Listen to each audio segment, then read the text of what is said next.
All right, well, I'm just sitting here talking to Miss Schools about our ride yesterday. We went over to Vacaville, California, and we did our second Blue Ridge Dust Up.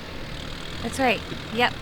The last Blue Ridge Dust Up was 4 years ago that we went to. Was it that long? Or was it? I think maybe. Okay. Yeah, we did a whole video on it. Yeah. But that was the last time they held it, officially.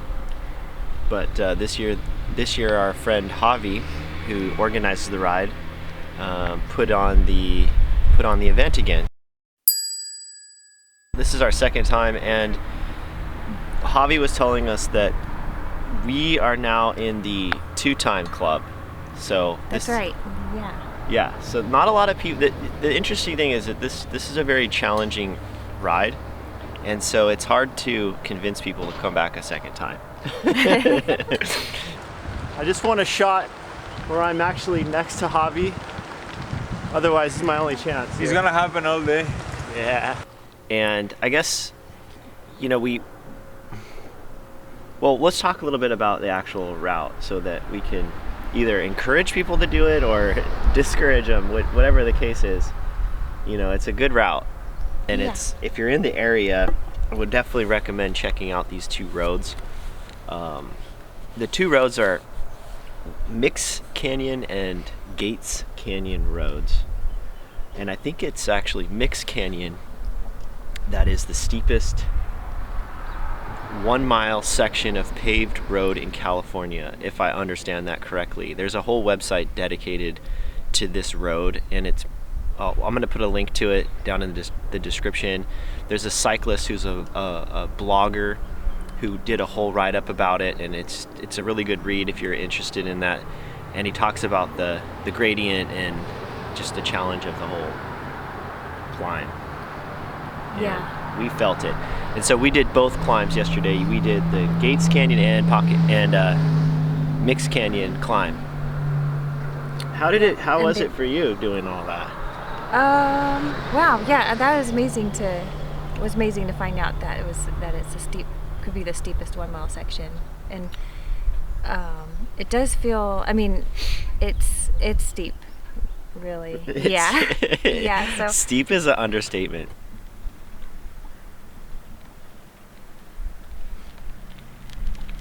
The steepest 1-mile section of paved road in California. That's steep. Yeah, that's really steep. That was amazing to read that, because it definitely feels really steep when you're climbing up it. But I was surprised to find that it's surprised and maybe not at the same time.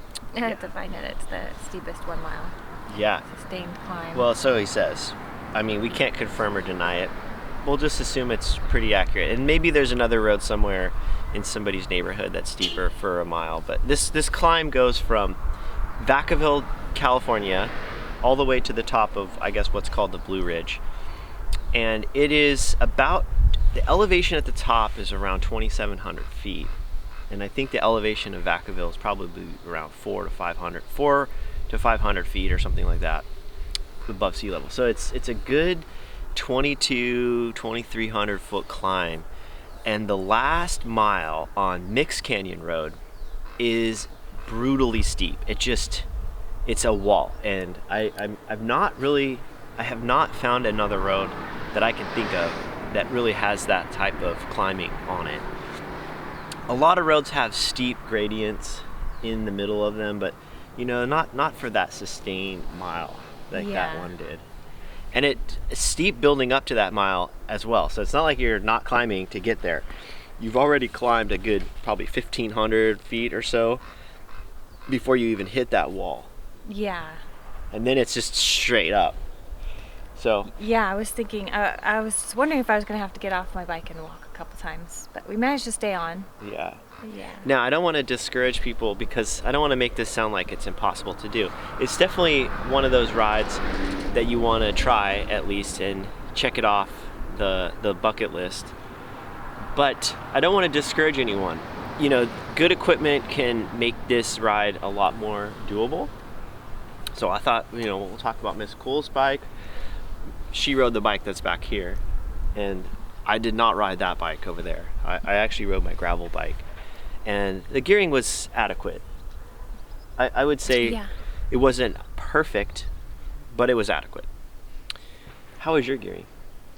My gearing was good. It was, it was really low, which was good for this. I think it's because of my gearing that I managed to stay upright. Yeah. Now, you had all your fenders and stuff on, so your bike was definitely the heaviest one out there. Yeah. Because I rode my gravel bike, which doesn't have fenders on it, and it's pretty light. Yeah. It's, I think, like 21 pounds. Your bike's back here is probably around 25 with fenders and all the stuff. Yeah. Yeah. It had a little bit more than I needed on it for that ride. Yeah. But so on paper, this ride's only 40 miles, but it's a total of 6,300 feet of climbing. And most of it is in we did 2 climbs that are roughly 2,500 each. So the other 1,000 feet or so, plus or minus, comes just in the rest of the loop that we did to connect the roads together. So, it's challenging. It's definitely a challenging ride, but the scenery is beautiful. And this time of year, yesterday's weather was totally different from the first year. it was, the first year was really hot, the first year that we did it. About 4 years ago, I think, maybe? Yeah. Yeah. It was. And I don't remember what the temperature was, but I remember when we were climbing up Gates Canyon the first time, it was so hot that there was a couple times where I thought, maybe I should stop now just to cool off for a minute, because it was such a steep climb, and it felt like I was getting a little overheated. That's how hot it was the first year. But this year, we found ourselves wearing multiple layers. Trying not to sweat on the climb, Yeah. which was impossible not to. And then manage layers by taking things off while you're climbing so you don't get soaking wet when you're at the top, right? Yeah, exactly. Did you have any trouble with that? Well, I think I left a little bit too much on the last climb. As I was climbing, I was trying to take my long-fingered gloves off. I should have done that ahead of time, and I probably could have taken my beanie off. So I think maybe I got a little warm on that climb because I had too much stuff on and maybe didn't drink quite enough water. But yeah, it was pretty chilly up at the top this year. So the ride was kind of chilly, but by the time we got back into town, it had warmed up a little. But on the ride, it was a lot different than the first year we did it. And maybe the time was only like a month apart, I think. Last year was maybe in May we did it last time, and this time was late March. Okay, so a little earlier in the year. Yeah, it was really chilly at the top. Yeah. I brought gloves. Yeah. Too, full-fingered gloves, and I had my hat covering my head. So yeah, and we had leg and arm warmers on too. So that's true. Yeah. I was layered, full coverage, and it was still a little bit cold, especially when I didn't take off enough layers on the first climb. Yeah. So I ended up sweating too much, but I was trying to keep up with the guys that were riding fairly hard. I don't think they were riding hard, but I was. And so I was sweating. I knew I was going to regret that when I got to the top. But so we have now finished this ride. We've done it twice. So Javi said we're in the 2-time finishing club. Wow. Which is an exclusive club. You might not think, though. You think, well, it's 40 miles. Like, how exclusive can it be? Well, Javi puts this on every year, and, not a lot of people come back a second time. Once they get that invitation the second time, they're kind of like, ooh, didn't we have something going on this weekend, dear? Yeah. Oh, sorry, Javi. I think we were supposed to go over to. We had a family vacation we had to go on. Right? Yeah. Suddenly the excuses start showing up. But so this year the group was a little smaller. It was. But we were there. We were there. A lot of strong. Oh, the guys were so strong. All those guys. We were the slowest of the group, but it was very, very. The thing about a ride like this, you can be the slowest person in the group and do a ride like this. That's actually what's cool about that route. because you're going up and then down, and then you do a loop and then you come back up and down. So you have options to bail out, or you could just get to the top last. And if most people, I mean, we all waited for each other, so they all waited. They all waited at the top, which was very nice because it did take me a little bit longer about to an hour get longer. to the top. That was very No, I'm nice. cheesy. No, you We actually, found I turned around to go back because I was curious how far back you were, because I wanted to go see where you were at. So I rode back down, and I only went 50 feet, and there you were. And I had only been at the top for maybe a few minutes. So you were really close. See, the thing about a climb like that, it doesn't matter how strong you are. The difference between the very strongest person and the very slowest person on a climb that steep, the difference isn't that much. And the reason is because even the strongest person trying to go fast up that climb, it's impossible unless you have an electric motor.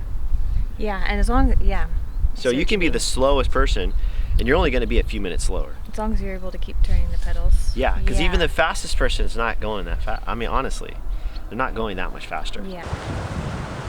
We already have a breakaway of 2.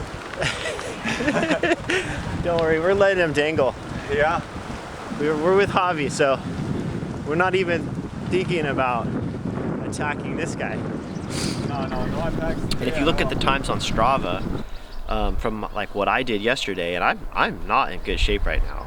And my time was 16 minutes on the first kind of Strava segment that I found. Mm-hmm. And I looked at the fastest person ever, the KOM, and they did it in, I think it was 10 or 11 minutes. Okay. So there you go. That's what I'm trying to say, is that the difference is just a few minutes. It doesn't matter how. And I wasn't riding my hardest yesterday because I was trying to save it for the second climb. Yeah. And I'm only 4 minutes or 6 minutes slower than the fastest person ever on that climb. Yeah, and you would have So- been, you would have taken off some time on the second climb, but you were waiting for me that time. Well, we were riding it together. I wanted to film, and I wanted Yeah. to take in the scenery, because the scenery, so on the second climb, the first climb was earlier in the morning. Mm-hmm. So it was cold. You just want to get some climbing done, so there's a different mindset. But Yeah. on the second climb, when this is the end of the ride, we've already done the loop at the bottom, we're now coming back, and we're climbing, and there's these beautiful waterfalls, and the creek is flowing, and the sun is shining, and it's just a beautiful day. And it's the last climb of the day. It's a different mindset you're in. So I was like, let's just chill, let's have fun. Yeah. I wanted to film you, I wanted to film the creek. Oh, and there was So- so much water flowing yesterday. Yeah. It's amazing how much water was flowing, and it was just the grass was so green. It was unreal green. Yeah, and the flowers. Yeah. There were poppies blooming already. There was these yellow, I thought they were mustards, but Miguel told me they were something else. I forgot what they were. Oh, the yellow flowers. yellow Oh, flower. yeah. And the bright green grass, and then the sticks from the previous fire that burned through there about 3 years ago Yeah. are still there. So yeah, it's just a crazy day. Crazy day. Yeah. And we saw some randonneurs out riding too, didn't we? Yeah, it looked like someone had an SFR jersey on. Yeah. And then someone else that came up behind. I don't know if they were together or not. Yeah, they were Maybe together. They were, yeah. Yeah. They said hi to us, and yeah, so anyway, it was a good ride. So what I do is put some information down in the description for people who are in the area in Vacaville, California. If you want to try a challenging ride, I'm gonna suggest doing it. I wouldn't do it on a really, really hot day. There's never really too cold of a day for this, but I would not do it on a hot day, a super hot day. Yeah. Because there's no water up there. It's a very dry area normally, but this time of year, because of all the rain California's had, it was unseasonally wet. The creeks were unseasonally, flowing, I think. But don't count on any water. Yeah, because Javi, when he hosts it, they had beverages for us Yes. last time at the top when it was so hot. Yep. But this time, And- because it wasn't bad. In Yeah. fact, we didn't even drink all of our water bottles. We had plenty of water. Yeah. But so I want to encourage anyone to try it. Don't be discouraged just because it's steep. Just do it. Get out there, get gearing Yeah. on your bike, makes a big difference.